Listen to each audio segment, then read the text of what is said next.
let me just talk about this energy because it came out initially in those 4 messages that I mentioned. First of all, we have a situation here. This is the Fool in the reverse position. With this card, it's generally a very good card, okay? When it's in the reverse position, it's sort of like getting into a situation that might not be good for us, or not being cautious and methodical about the planning stages, not having a blueprint, getting into a situation that could be construed as, you know, being a little bit like in over your head, biting off more than you can chew, feeling very frustrated that you have to deal with a very detailed, tedious work process, or even like a very tedious circumstance. And you're just like frustrated and you're like, I don't want to do this anymore, so I'm just going to wing it. And I mentioned earlier, I feel somebody is coming into the picture and they're kind of like looking out for you, and they're telling you, I don't think this is a smart way to do this. There is a smarter way. Here's what you can do.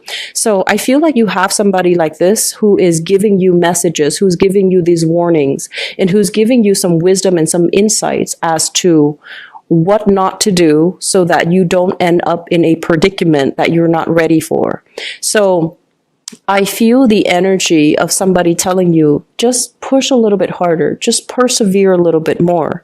You're almost at the end. I feel like you're getting your own cheerleader. Not only are they acting or behaving as your emotional support and your cheerleader, but I feel like they have already been there and done that. And they're telling you, based on my own experience, here's what you should not do, or here's what you should do. And I feel that you need to really, really take their advice, okay?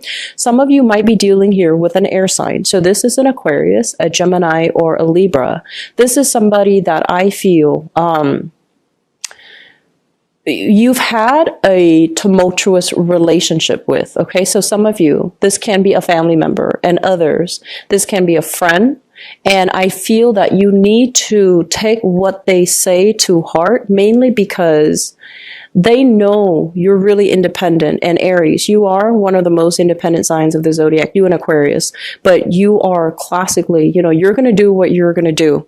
And sometimes you're going to repeat the same mistakes because, you know, when your heart and mind is set, you're ready to go, and you don't really think long term about repercussions down the line. There are a lot of things and pitfalls that you don't really anticipate. So this is a person that has the wisdom and the hindsight, and they're going to tell you, I've already done what you are about to do, and I'm telling you it's not going to be, you know, a pretty outcome. And I feel like they have been very, very hesitant in the past about telling you what to do or what not to do, because, you know, they don't want to infringe upon your individuality. And they also feel like, I don't know if the Aries person is going to listen to me. So I feel like they've been kind of on the fence, like, should I tell them? Should I not tell them? And I feel like you have some type of an intuitive psychic connection with them where they know what's going on with you. Like, if you're happy, they feel it. If something is wrong, you automatically get a phone call from them, or an email from them, a text message from them. So I feel like you both are very psychically connected, and they're going to be figuring heavily in the picture for this month to steer you away from some potential pitfalls and to give you some very solid, practical advice as to what you need to do. What I'm also feeling as well with this person, for some of you, this might be a romantic partner. And I'm feeling, so we have here Aquarius, Gemini, or Libra, Sun, Moon, or Rising. This is a relationship that you have worked really, really tirelessly at. And this person is kind of lacking in a sense of direction. They're not really sure. They feel a little bit stuck to me. They're not really sure where they're supposed to be, what they're supposed to be doing, and you know, what their purpose is. So I feel like they were stuck in a little bit of a rut, and you were on your way out of this situation, and there is a chance here, an opportunity here for a major do-over that I feel would be really good for you, where you're not the only one working hard at the relationship. The other person is going to be on board and is going to I want to say like, do their fair share, commit, and give you a lot more clarity and certainty as to where you stand with them and what they intend to do for the two of you as a unit. Okay. So we have some good things here. We have some major reassessment and revisit, when it pertains to a person or a person giving you, very solid, clear advice. The other element that jumped out at me here based on this spread is we have the Two of Wands, and we also have here the Hermit. So I have a massive dose of spiritual energy that is coming in for you, and I want you to be very careful for this month. First of all, this is you kind of like looking out into the world. This is what I usually call somebody who's not, who has itchy feet. They feel the need to constantly be on the go. They feel like they feel claustrophobic inside the house, and they have to do something. They have to travel. They have to, they might have difficulties being alone. Okay, so I'm sensing for some of you, you're contending with this, and you feel like you have to stay active. You feel like you feel like you deserve more, or you feel like the grass is greener elsewhere. So it's kind of like feeling a little bit like getting like the short end of the stick, where you're just like, why is everything happening for other people? But why aren't they coming in for me? You, for example, if you're a female watching this, there's a tendency here to compare our lives with other people and not being so grateful or not being thankful for what we're given. I'm seeing for females, for example, you might be comparing, your friends, and everybody's getting married, having children, settling down. And you're just like, oh no, my biological clock is ticking. When is that going to happen for me? And then I also feel like for males and females, career-wise, everybody is, advancing professionally, and everybody is very financially savvy and very financially well off. And professionally, they're where they need to be. They're able to travel. They're able to explore new territory. They're able to, be very mobile. And I'm stuck here. So I feel like, for many of you, this is a month in which you are gently, while you're distracted with, what could have been and comparing your lives with other people, you are getting this spiritual nudge here to tell you to be very thankful for everything that is coming your way. And especially, to anticipate that things are going to get better, things are going to look up, and to be very grounded and humble and appreciative of everything that's coming into the picture.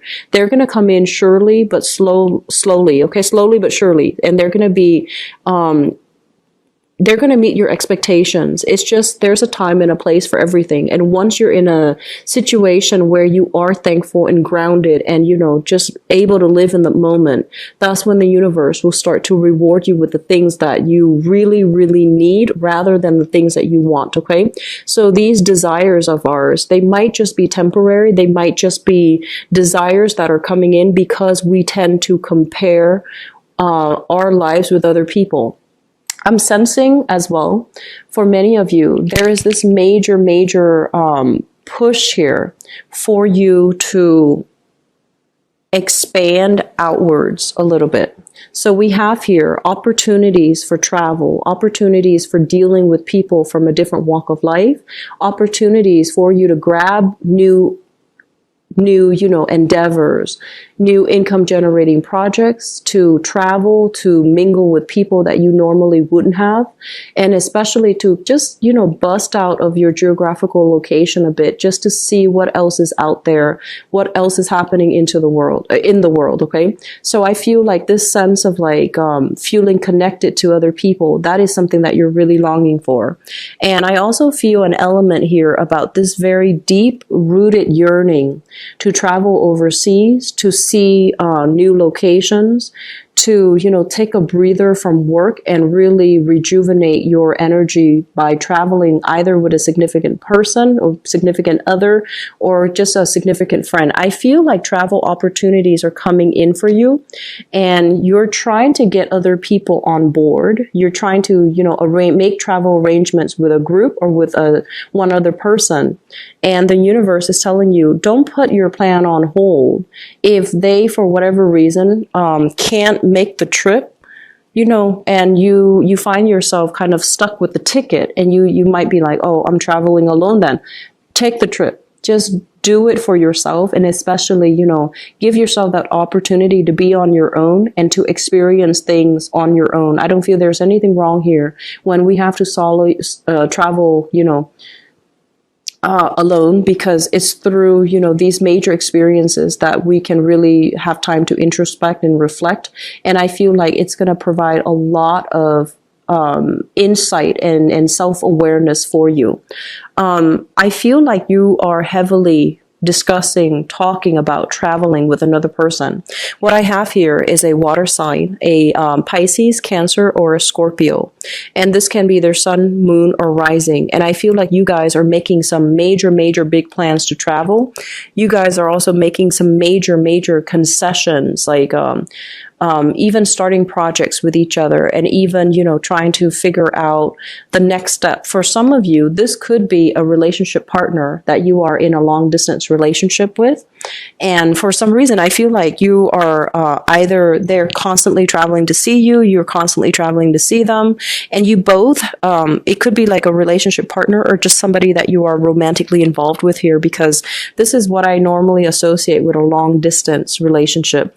They as well can be different from you, like culturally, ethnically. I do see a big element here about interracial dating somebody that there might be like a major age gap, or there might be like a major, just major differences between you and a relationship partner. It keeps things interesting, I feel, for many of you, for Aries, and I feel like for Aquarius, different age gap and also different ethnicities, cultural beliefs, and things like that keep things very dynamic and keeps you on your toes. And I feel like you like getting to know people from different cultures and different walks of life, and you like people that are different from you. So I feel like it's a very, very complementary energy that's coming through. Sagittarius as well. So Aries, Aquarius, Sagittarius. I feel like you like that element of differentness that comes into the picture, and that can make your relationships and friendships even very dynamic and very exciting. Okay. The other element that really jumped out at me here is I feel like there is a lot of future forward planning that is coming into the picture. I'm sensing many of you are letting go of past issues. You are encountering a place of higher wisdom here, higher calling. You're letting go of petty energy, power struggles between you and other people. So whoever it is that you're dealing with, family members, love relationship partner, even, at work, wrestling for coworkers for the best position, the best hours, the best pay. All of these things are kind of like, they don't really matter for you anymore moving forward from this month of August into the end of the year. So this is basically letting old habits die so that we can reinvent ourselves. Because we are now planning long-term for our future. We're not going to revert back to, that sense of materialism, buying a lot of things. I feel like a lot of you are saving up for things that bring a lot more value to your life. So for example, you normally splurge on accessories for your car. You're going to start saving here for some type of travel opportunities. If you have normally splurged on, nice things like designer purses, designer clothing, I feel that you're going to downgrade and get rid of things that you don't need. So I feel like while you're getting rid of things, right, you might sell them again, like downsize your closet, downsize the expensive items in your life. You might sell things and receive that financial windfall. So I do feel like there is a major big vendor vibe, but I feel like some of you are getting rid of physical items that might be incredibly lucrative items that you no longer need because you don't feel the need to be attached to material things anymore. And then for others, taking better care of your health, being more conscious about, doing new things every day and to expand your horizon. So we're letting go of old patterns of behavior. We're letting go of unhealthy habits, and we're letting go as well of unhealthy ways of relating to other people, because I feel for this month, you might realize that, I don't need to compare myself to other people. I am where I need to be. And so this sense of competition that might have, forced us to keep up appearances, keep up with status, keep up with reputation, keep up with something. I feel like it is tiring. And you don't want to enter the race. You don't want to be a part of it anymore. So I feel like you are definitely figuring out, grounding yourself and starting to understand, what's really important for me. What are you doing to really add value to your life? I feel a lot of you are taking courses, language courses for many of you, so that you can communicate when you travel. You are taking, doing things, especially education, to expand your horizon. So taking additional language courses to even upgrade your skills so that you get, paid more at work, so that the work is made easier because you can communicate better. For example, I'm also feeling for some of you, there is this major drive and impetus to do more, to add more value to your life via continuing with higher education, finishing up a coursework that you might have left behind, doing some major, I feel like, career advancements for yourself. So that means, putting in a lot of overtime. I feel this is massive overtime here. Gaining a lot of money in the process. So I feel like doing a lot of overtime. Going back to school for some of you, because I feel like you feel like it's going to help you financially. It's going to help you, break through that glass ceiling. If you feel like educational attainment has been the one major blockage from your end, I feel that you are going to do things to allow you to go back to school, to expand your knowledge, and just to make you give you more opportunities in the professional front. Okay. The last thing that I want to end this reading on is I'm sensing some of you. I mentioned whatever is meant for you is going to be returned to you. Some of you have some things that are coming back, some people coming back, and you used to feel a specific way about these people or these things. And you're turning over a new leaf here. There is major progression and growth that has happened for you within the past 2 months alone. And especially since the time of March. This is the time of Pisces. And I feel like now that it's coming back in, you're not really sure that you want it anymore. You're not really sure that it's for you anymore. So you're doing some major reassessment. And for some of you, even though the person or the thing might come back into the picture, you're just like, is this for my greater good? Because I'm no longer materially attached to it anymore. I'm no longer toxically attached to that person anymore. So is this still for my greater good, or am I better off just turning over a new chapter and moving on? Okay. So Aries, things are going to be very unexpected this month, and I feel like you're getting thrown curveballs left and right, but I don't feel any of these are challenging. I don't feel that they're confusing, because I don't feel the fog is lifting for you guys for this month. Okay, we do have Mercury in retrograde. It's going to run through September. So I want you to be very careful when it comes to signing contracts and driving in particular. You guys have a habit of really pushing the pedal. So be very careful about speeding, being very careful overall about, if you have to run errands, for example, Make sure that you have a shopping list so that you're not like forgetting things, because that can be really frustrating. Making sure that you watch where you're going. Okay, so if you have to be somewhere and you're meeting somebody and it's a new location, make sure you leave the house early so that you can get good parking, so that you know exactly where the place is. Because I feel like there are some issues with GPS mapping system where they say the location is here when it's over here, and then you're going to run like half an hour late trying to get to the other side. So just make sure that you have logistical things worked out, and slow down when you drive. Look carefully when you walk. Okay, so I just want you to be very careful, because I feel like this is kind of like not watching where you're going. Okay, so I'm going to leave it at that. I feel like you're going to have many, many pleasant surprises coming into the picture. And the important thing is things that you no longer want, they're coming back around, and you're going to be very sure about whether or not you still want something, because it's coming back around. Okay.